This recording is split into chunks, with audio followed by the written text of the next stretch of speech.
नमस्कार साथियों, आप सभी का इस YouTube चैनल पर स्वागत है। आज हम बात करेंगे 5G नेटवर्क के संबंध में। ये वर्तमान समय में यह विषय चर्चा के केंद्र में है और इस विषय से संबंध में अनेक अफवाहें भी हैं, तो हम उसकी भी पड़ताल करेंगे कि क्या ये अफवाहें सच हैं या ऐसे ही हैं, और 5G नेटवर्क का मानव और अन्य जीवों के स्वास्थ्य पर क्या प्रभाव पड़ता है, उसकी भी हम चर्चा करेंगे।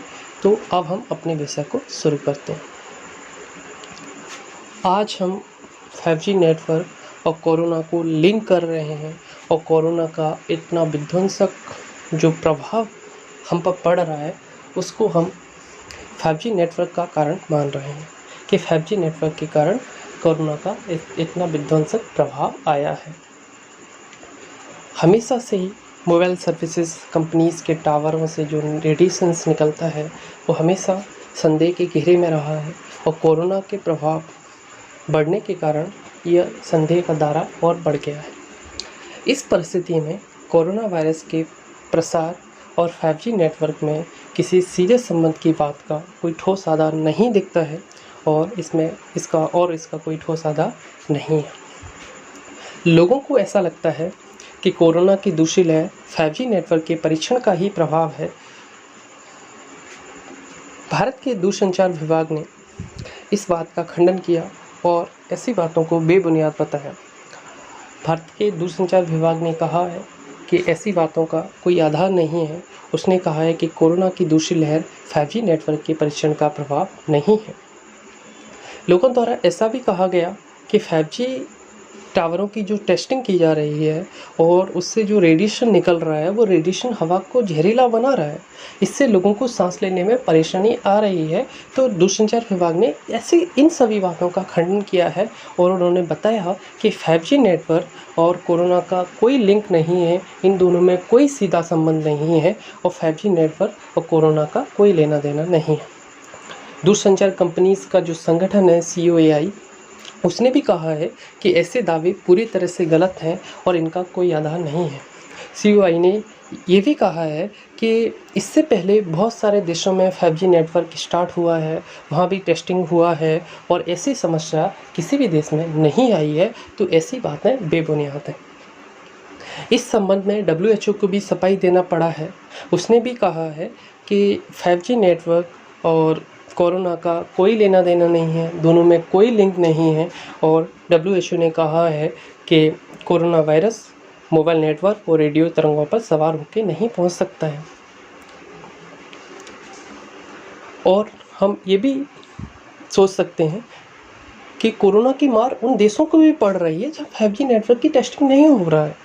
जहाँ 5G नेटवर्क नहीं है तो कोरोना से तो हर देश प्रभावित है, चाहे वहाँ 5G नेटवर्क हो या नहीं हो। तो 5G नेटवर्क को कोरोना से लिंक करना सही नहीं कहा जा सकता, ये बिल्कुल गलत है। लेकिन क्या मोबाइल नेटवर्क कोई समस्या नहीं है? क्या इंसानों पर इसका कोई प्रतिकूल प्रभाव नहीं पड़ता है? इस तरह की बहस आज ही नहीं दशकों से की जा रही है। 1-2 दशकों से इस तरह की बहस चर्चा में है कि मोबाइल नेटवर्क का मोबाइल फ़ोन का इंसानों पर क्या इम्पैक्ट पड़ता है। क्या मोबाइल फ़ोन की बदौलत लोगों तक जो रेडिएशन पहुंच रहा है वो स्वास्थ्य के लिए नुकसानदायक है या नहीं है? इस तरह की बहस के केंद्र में उन टावरों को भी रखा गया है जो इंसानी आबादी के नज़दीक लगाए गए हैं। तो इस तरह की दलीलें, इस तरह की याचिकाएं प्रशासन न्यायालय में को दी गई हैं, लेकिन प्रशासन और न्यायालय ने इस तरह की दलीलें याचिकाओं को अस्वीकार ही किया है। इस तरह की पहली याचिका 2017 में सुप्रीम कोर्ट ने स्वीकार की और उस याचिका में एक व्यक्ति ने बताया कि उसको पास में लगे एक टावर से निकलने वाले रेडिएशन से उसको कैंसर जैसी भयानक बीमारी हो गई है। और सुप्रीम कोर्ट ने इस याचिका को सुनने के बाद अपना डिसीजन दिया कि जो BSNL का वो जो टावर था उसको 7 दिन के भीतर बंद कर दिया जाए। और सुप्रीम कोर्ट ने इसके साथ ये भी कहा कि इन रेडिएशनों का इंसान और पशुओं पर क्या प्रभाव पड़ता है, उसके संबंध में उसे सबूत सौंपे जाएं दूरसंचार कंपनियों के द्वारा। इससे पहले भी सुप्रीम कोर्ट में एक याचिका दायर की गई 2016 में, और उस याचिका में सुप्रीम कोर्ट ने केंद्र सरकार और टेलीकॉम कंपनियों को नोटिस जारी किया और नोटिस जारी करके जवाब मांगा कि मोबाइल नेटवर्क का और सेल फोन से निकलने वाले रेडिएशन का मानवीय स्वास्थ्य और अन्य जीवों के स्वास्थ्य पर क्या इम्पैक्ट पड़ता है, उसके हमें दस्तावेज सौंपे जाएं, उसकी हमें जानकारी दी जाए। और इस याचिका में ये भी बताया गया कि इस तरह के शोध किए जाएं, अधिक से अधिक शोध किए जाएं, और उन शोधों के आधार पर, उन रिसर्च के आधार पर नियम सेट किए जाएं, जैसे विदेशों में हैं कि जैसे कि कॉलोनीज़ हुए, स्कूल्स हुए, हॉस्पिटल्स हुए, उनसे 500 मीटर की दूरी पर टावर लगाए जाएं। तो इस तरह की याचिकाएं सुप्रीम कोर्ट में पहुंची हैं, और उन याचिकाओं के बाद से यह मुद्दा केंद्र में आया है कि मोबाइल नेटवर्क, सेल फोन के से निकलने वाले जो रेडिएशंस हैं वो इंसानी स्वास्थ्य के लिए घातक हो सकते हैं। इस संबंध में इससे पहले न्यायालय और प्रशासन का नज़रिया सराहनीय नहीं कहा जा सकता। 2015 में दिल्ली हाई कोर्ट में एक याचिका पहुंची थी एक के मोबाइल नेटवर्क और जो टावर से निकलने वाले रेडिएशन से इंसानी स्वास्थ्य पर क्या इम्पैक्ट पड़ता है, इस संबंध में। तो दिल्ली हाई कोर्ट ने इस याचिका को खारिज करते हुए जवाब दिया कि यदि आपको मोबाइल से निकलने वाले रेडिएशन से प्रॉब्लम है तो आप मोबाइल को यूज़ करना ही बंद कर दें। 2016 में लोकसभा में भारत के दूरसंचार मंत्री ने ये बोला कि मोबाइल फ़ोन से जो रेडिएशन निकल रहा है वो मानव जीवन पर किसी भी तरह के दुष्प्रभाव की बातें बेबुनियाद हैं और इसका कोई प्रमाण नहीं है। तो सरकार और अदालतों का इस तरीके का नज़रिया, इस तरीके की टिप्पणी यह दिखाती हैं कि मोबाइल फ़ोन से निकलने वाला जो मोबाइल फ़ोन और मोबाइल टावरों से जो निकलने वाला रेडिएशन वास्तव में कोई प्रॉब्लम है या नहीं है, या फिर टेलीकॉम कंपनियां समस्या का समाधान देना नहीं चाह रही हैं, वो समस्या का समाधान देने से कतरा रही हैं। और मोबाइल रेडिएशन कितना खतरनाक है, इस पे हमें बात करना होगा। दो प्रॉब्लम्स हैं, एक तो मोबाइल रेडिएशन, मोबाइल फ़ोन से निकलने वाला रेडिएशन, एक है जो मोबाइल टावर हैं उनसे निकलने वाला रेडिएशन। तो मोबाइल फ़ोन से निकलने वाले रेडिएशन कितना खतरनाक है, इस संबंध में सबसे पहले 2010 में WHO ने एक रिपोर्ट पब्लिश की। उसमें बताया गया कि मोबाइल फ़ोन से डरने की आपको ज़रूरत नहीं है, क्योंकि अब तक जितने भी रिसर्च हुए हैं उसमें मोबाइल फ़ोन से निकलने वाला रेडिएशन सेहत के लिए नुकसानदायी नहीं है। उन रिसर्च में ये बताया गया है। लेकिन हमें यहाँ ध्यान देने की आवश्यकता है।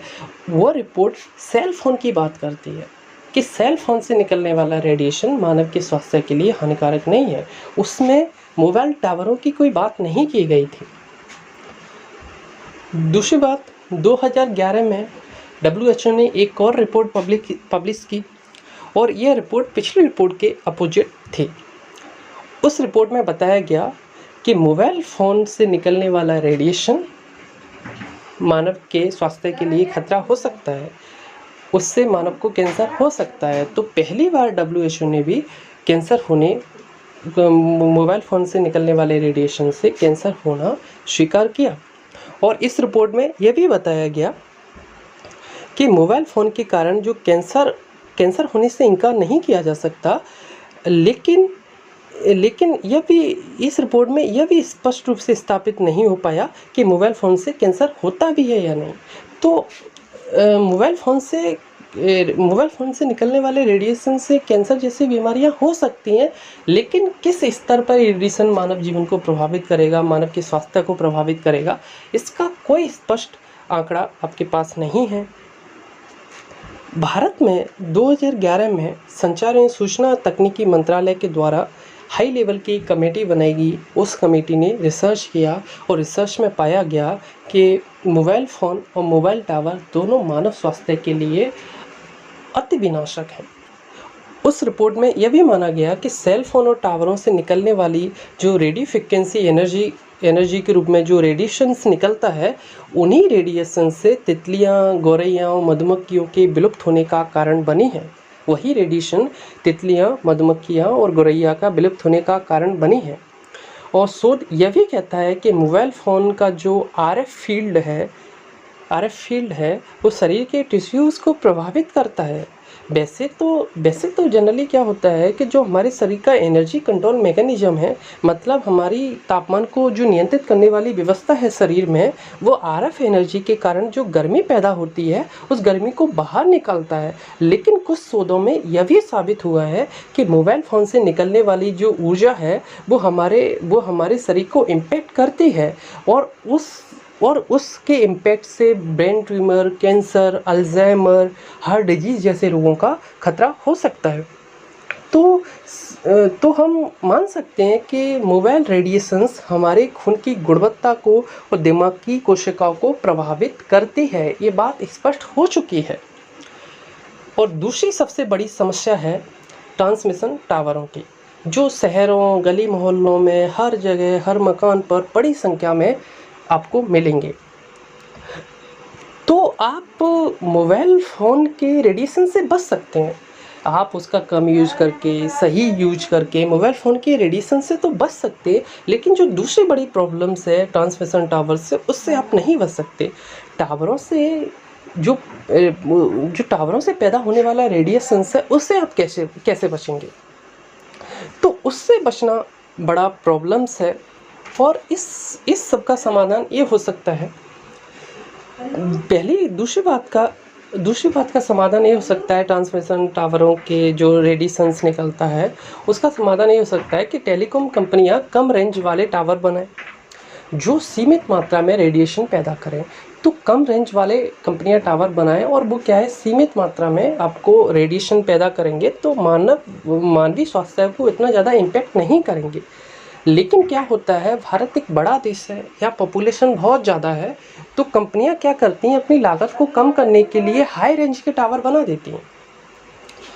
तो कंपनियों को ये करना पड़ेगा कि कम रेंज के टावर बनाने पड़ेंगे जिससे रेडिएशन कम निकले। हाई रेंज के टावर ज़्यादा रेडिएशंस निकालते हैं जो मानव स्वास्थ्य को बड़ा इम्पैक्ट डालते हैं उस पर।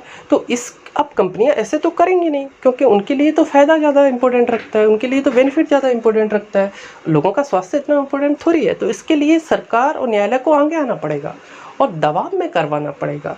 तो सेकंड प्रॉब्लम का सॉल्यूशन तो ये हो सकता है, क्योंकि जो कंपनीज हैं वो तो अपनी कमाई को प्राथमिकता देंगी, ना कि लोगों को। लेकिन जो सरकार है और जो अदालत है वो तो लोगों को प्राथमिकता देंगी ना। तो सरकार और न्यायालय टेलीकॉम कंपनियों पर दबाव बनाए और कम रेंज के टावर लगवाएं जिससे कम मात्रा में रेडिएशन निकले। तो इस प्रॉब्लम का समाधान तो ये हो सकता है। लेकिन दूसरी जो प्रॉब्लम्स है, जो मोबाइल फ़ोन से जो निकलने वाले रेडिएशंस हैं, उन रेडिएशंस का बचाव का तरीका हम खुद कर सकते हैं। इस पर सरकार और न्यायालय की हमें ज़रूरत नहीं है, हम उसे अपने लेवल पर कर सकते हैं। आज हम पूरी तरह से बोलें तो मोबाइल फ़ोन से दूरी तो नहीं हम रख सकते, ये नामुमकिन है। आज टेक्नोलॉजी का समय है, डिजिटल होने का समय है, तो मोबाइल से हमें कनेक्ट तो होना पड़ेगा। लेकिन हम कुछ व्यवहारिक उपायों को अमल में ला सकते हैं, वो ज़्यादा उचित होगा, जिससे हम पर रेडिएशन का इम्पैक्ट कम से कम पड़े। जैसे हम कर सकते हैं इस लेवल पे कि जैसे हम जो मोबाइल फ़ोन से बात करते हैं उसकी जगह हम ईयरफोन से बात कर सकते हैं। तो ईयरफोन से बात करेंगे तो जो मोबाइल फ़ोन से जो रेडिएशन निकलेगा वो हम तक नहीं पहुंचेगा और हमारे स्वास्थ्य को इम्पैक्ट नहीं करेगा। हम हेडफोन का बेहतर उपयोग हो सकता है कि इससे कि हम हेडफोन का यूज कर सकते हैं। तो मोबाइल से हमें थोड़ा दूरी बनाना है। दूसरी बात ये हो सकता है कि हमें बहुत ज़रूरी ना हो तो हम किसी को टेक्स्ट कर सकते हैं, ईमेल कर सकते हैं या किसी मैसेजिंग ऐप का यूज कर सकते हैं। तो ये भी हो सकता है। जब हम मोबाइल को यूज नहीं कर रहे हैं तो अपने से 5 से 7 फीट की दूरी पर उसे रखें, तो हम उसके रेडिएशन से बच सकते हैं। सोने से पहले हमें उसे बेड से दूर रखना चाहिए, तो हम उसके रेडिएशन से बच सकते हैं। मोबाइल मोबाइल फ़ोन तब ज़्यादा ऊर्जा विकिरण रेडिएशंस ज़्यादा निकलता है जब वो नेटवर्क जोन में नहीं होता है। तो हमें कोशिश होनी चाहिए कि हम नेटवर्क जोन में ज़्यादा रहें, या हम नेटवर्क जोन में नहीं हैं तो हमें मोबाइल को यूज़ नहीं करना चाहिए। तो इस तरीके के हम काम करेंगे तो मोबाइल फ़ोन से जो निकलने वाले रेडिएशन है हम उससे बच सकते हैं।